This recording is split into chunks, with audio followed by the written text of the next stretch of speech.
बिस्मिल्लाहिर्रहमानिर्रहीम। Current affair plus general knowledge की हमने सीरीज शुरू की है। तो आज का क्वेश्चन है COP 28 conference of parties. COP conference of parties 28 जो हुई है रिसेंटली, वो कहाँ पे हुई है, कब से कब तक हुई है, ये है क्या, नेक्स्ट कहाँ पे होगी, इससे पिछली कहाँ पे हुई, ये हम देखेंगे। तो COP 28 2023 में हुई है। ये स्टार्ट हुई है बेटा 30 नवंबर को और ये चली है 12 दिसंबर तक।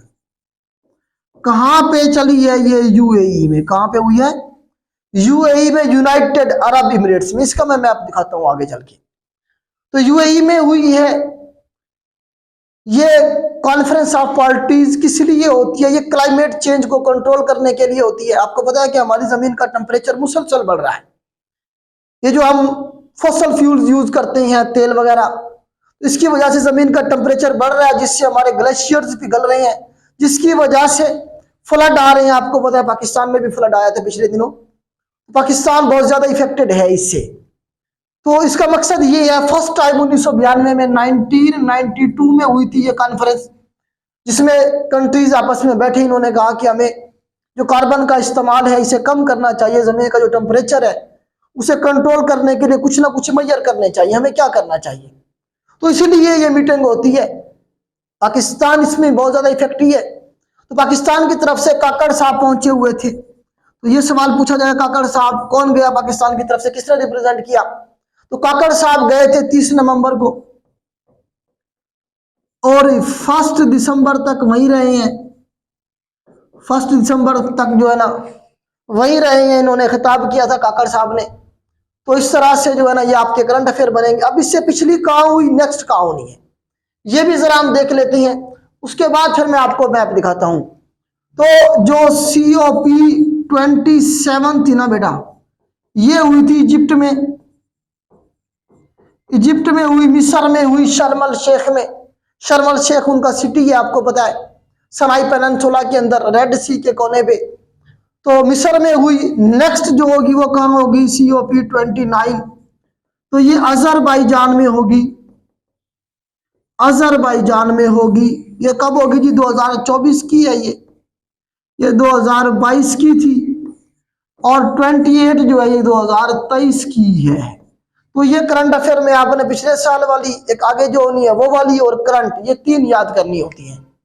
तो ये यहां तक जो है ना उम्मीद करता हूं आपको क्लियर हो गया होगा।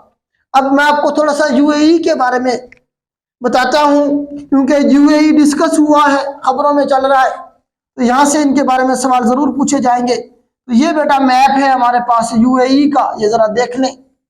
यूनाइटेड अरब इमिरेट्स, तो ये इमिरेट है, मतलब एक 7 रियासतों का एक मजमुआ है, फेडरेशन है। तो वो 7 रियासतें कौन कौन सी हैं, पहले तो हम वो देखते हैं। उन 7 को हम एक वर्ल्ड के साथ याद करेंगे, और वो वर्ड है हमारे पास फुरसाद का, FURSAAD, फुरसाद। फुरसाद से आप याद रखेंगे इन इमिरेट्स को। F से बनेगी हमारे पास फुजैरा, U से बनेगी हमारे पास उम्मुल क्वैन, R से बनेगी हमारे पास रैस उल खैमा, S से बनेगा हमारे पास शारजा, A से बनेगा अबू धाबी, जिसे हम अबू जैबी कहते हैं। तो अबू धाबी या अबू जैबी जो है वो कैपिटल भी है UAE का। UAE का कैपिटल पूछा जाए तो अबू धाबी होगा। दूसरे A के साथ अजमान, और D के साथ क्या बनेगा हमारे पास? दुबई बनेगा। तो ये 7 इमिरेट्स हैं जो मिलके क्या बनाती हैं? UAE बनाती हैं, यूनाइटेड अरब इमिरेट्स बनाती हैं। तो इनके साथ कौन कौन सा मुल्क लगता है, पहले ये देख लें। देखिए ईस्टर्न साइड में ये ओमान लगता है इन्हें, UAE को। सॉर्दर्न साइड में सऊदी अरब, ये सारा सऊदी अरब है। ये कौन सा कंट्री है बेटा? सऊदी अरब है। तो एक साइड पे सऊदी अरब लगता है, एक साइड पे ओमान लगता है। और यहाँ पे देखिए ये पर्शियन गल्फ है, ये हमारे पास पर्शियन गल्फ है। पर्शियन गल्फ क्रॉस करके ईरान है। तो यहीं पे हमारे पास स्ट्रेट ऑफ हॉर्मज भी बनती है। अगर आप देखें तो यहीं पे बनेगी पानी की तंग पट्टी, स्ट्रेट ऑफ हॉर्मज, हॉर्मुज स्ट्रेट जिसे कहते हैं, जहां से दुनिया की तेल की जो सप्लाई है उसका 40% यहीं से गुजरता है। तो ये किसके दरमियान में? स्ट्रेट ऑफ हॉर्मज, ईरान और UAE के दरमियान में। एक साइड पे UAE है, दूसरी साइड पे क्या है? ईरान है। इसके दरमियान में हार्मुज स्ट्रेट है हमारे पास, जहां से दुनिया का 40% तेल गुजरता है। तो अगर ये खुदा ना खास्ता कभी बंद हो जाएगी तो इधर यहाँ पे हमारे पास पाकिस्तान है, तो पाकिस्तान का, इंडिया का, चाइना का, इनका सारा तेल जो है ना क्या हो जाएगा, बंद हो जाएगा, और पूरी दुनिया के अंदर जो है इकोनॉमी डिस्टर्ब हो जाती है। इसीलिए जब भी अमेरिका ईरान को धमकी देता है कि हमला कर रहा हूं, तो ईरान क्या कहता है, मैं स्ट्रेट ऑफ हॉर्मुज को बंद कर दूंगा। जैसे स्टेट बंद होगी पूरी दुनिया में, यूरोप का सारा तेल यहीं से जाता है, तो क्या होगा, एक पूरी की पूरी दुनिया की जो इकोनॉमी है वो डिस्टर्ब हो जाएगी। इसीलिए अमेरिका फिर पीछे हो जाता है।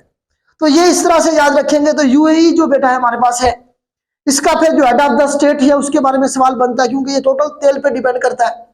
तो अब इन्होंने अपने आप को तेल की डिपेंडेंसी से बाहर निकाला है, टूरिज्म इंडस्ट्री को बढ़ाया है और कंस्ट्रक्शन इंडस्ट्री को खड़ा किया है।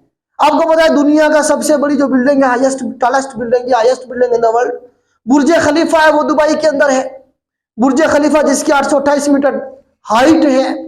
तो इस तरह से पूरी दुनिया अब यूएई पहुंच रही है। तो यूएई को किसने अजीम बनाया, किसने यूएई को तेल की डिपेंडेंसी से बाहर निकाला, तो उसका नाम बेटा MBZ। MBZ याद रखिएगा, ये इनका तीसरा प्राइम मिनिस्टर है और इस वक्त हेड ऑफ द स्टेट भी यही है, प्राइम मिनिस्टर भी यही है, MBZ, मोहम्मद बिन जैद। मोहम्मद बिन जैद इसका नाम है, मोहम्मद बिन जैद अल नहान पूरा नाम है।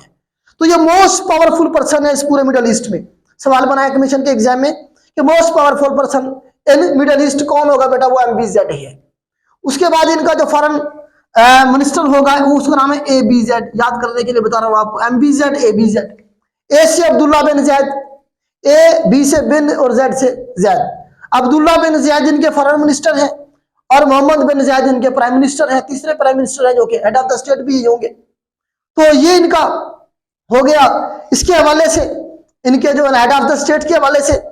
और दूसरा मैंने आपको बता दिया कि क्यों अजीम है, यहीं पे हुई है COP28, याद रखिएगा। तो ये मेन क्वेश्चन थे आपके इस रीजन के हवाले से। उम्मीद करता हूं आपको समझा पाया हूंगा। अगर हमारा काम अच्छा लगे तो इसे अपने दोस्तों तक पहुंचाना ये आपकी जिम्मेदारी है। आज के लिए इतना ही, अल्लाह हाफिज।